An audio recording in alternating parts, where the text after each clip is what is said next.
I'm still pretty pissed that they didn't call this film Jeepers Creepers. Like, that would have been phenomenal. So this review is dedicated to the Mexican kid that I talked about Jeepers Creepers with when I was about 10 years old.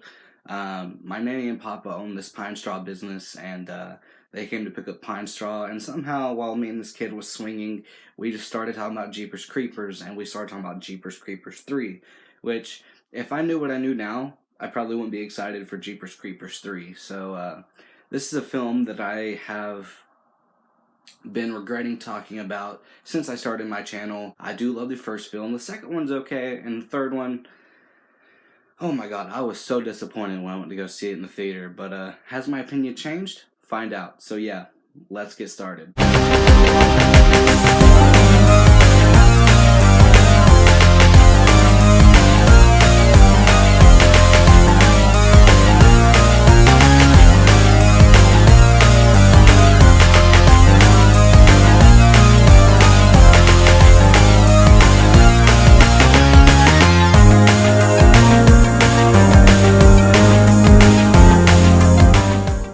So as always, I bring up the plot, story, and direction first.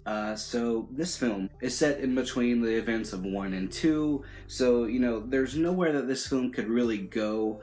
And the way that they marketed it was as, we're finally going to figure out what the creeper is.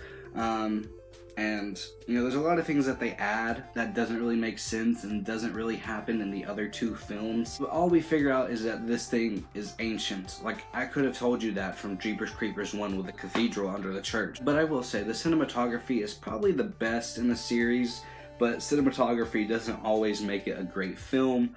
But it is some nice scenery in this film. Jonathan Breck is still great as the creeper. He was born to play this role. When I talk about Jeepers Creepers, he's always the main star. He's always the main thing that I really want to talk about, because the first one, he scared the shit out of me. Second one, he's sort of comedic, but he's still scary. This one, the makeup isn't great, but he is still phenomenal as the creeper, as he is in all these films. One thing that they added that I didn't really get, that didn't really happen in the other 2 films, was the Hell Squad, or whatever you wanted to call them. They're the people that go after the creature and try and take it down. Like, where were they at in part 1 and 2? Like, for sure, 2, they could have showed up in 2, but whatever.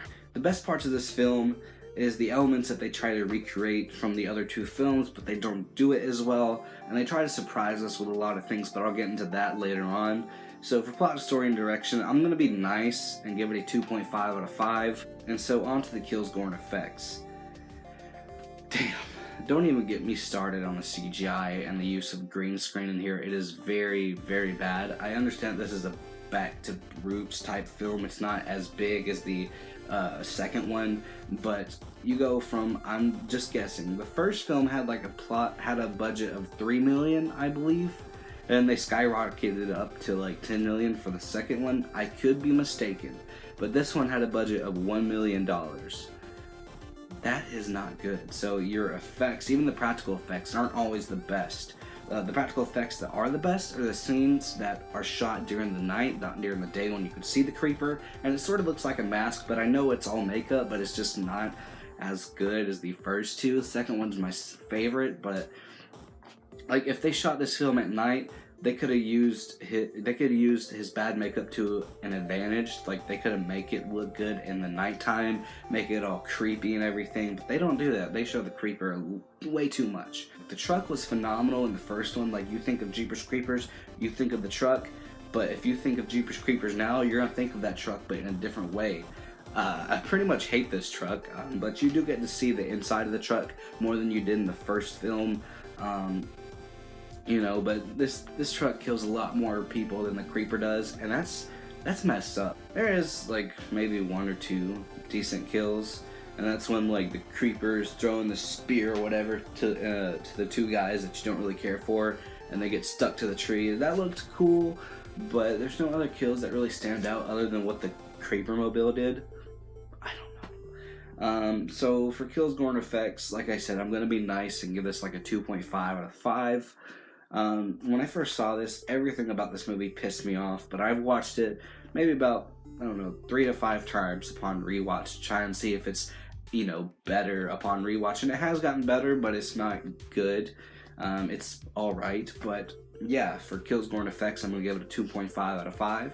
And so on to the acting. The plot revolves around so many characters. I do like more characters in this one than I did in the second one, because in the second one I only cared for Ray Wise and the Creeper, and I didn't give a shit about anyone else in the film. And this one, I have a handful of people that, are decent. There's a lot of characters in this film that I could have done without, but there's a lot more in Jeepers Creepers 2 that I could have done without, so if anything, the acting has improved, but it's still not great. But everyone does their job, and it's not entirely a horrible job, but some characters do get on my nerves, but others, you do care for a good amount of characters in here,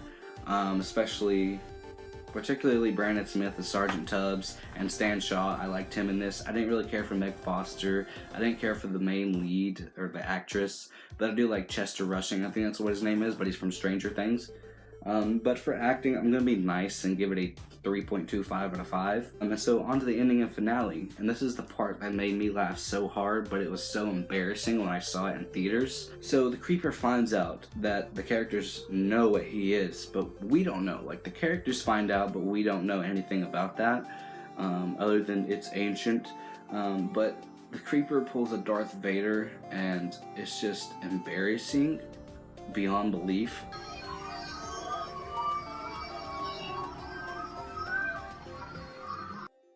Like, I was just sitting there while everyone else was either laughing or just sitting there like I was and being like, am I really watching this shit? Like, this is embarrassing as fuck. And then it tries to surprise us that Chester Rushing's character is a character from the bus from part 2, but if you listen carefully, he says that he's gonna go stay at his aunt and uncle's house after the game, so therefore he's not really in part 2, but it doesn't really make sense as to why they did that. But after that, you get one of the best scenes in the film, and that's when you see Gina Phillips return as Trish. That was awesome as hell to see in the theaters, and it made me smile a little bit, but afterwards, when I started thinking about the film, I'm just like, this was a piece of shit. But this ending is all over the place, but if it wasn't for this cameo, I'd probably give it like a 1 out of 5, but I'm also going to be nice again and give it a 2.5 out of 5, because that cameo was pretty awesome, but she's the one that narrates the film at the beginning and towards the end, which was pretty cool. So, on to the main question. Would I watch it again? Yeah, I would watch it again if I had some alcohol and I was with a group of friends. So therefore, I'm going to give Jeepers Creepers 3, or Jeepers Threepers, a Tommy Wiseau. It is so bad it's good. I enjoy this a bit more over Freddy's Dead, or say Seed of Chucky, or Friday the 13th Part 7, The New Blood. If you found any entertainment in this video, let me know in the comments below. With that said, don't be scared. To like, comment, subscribe, and share would be highly appreciated, and peace.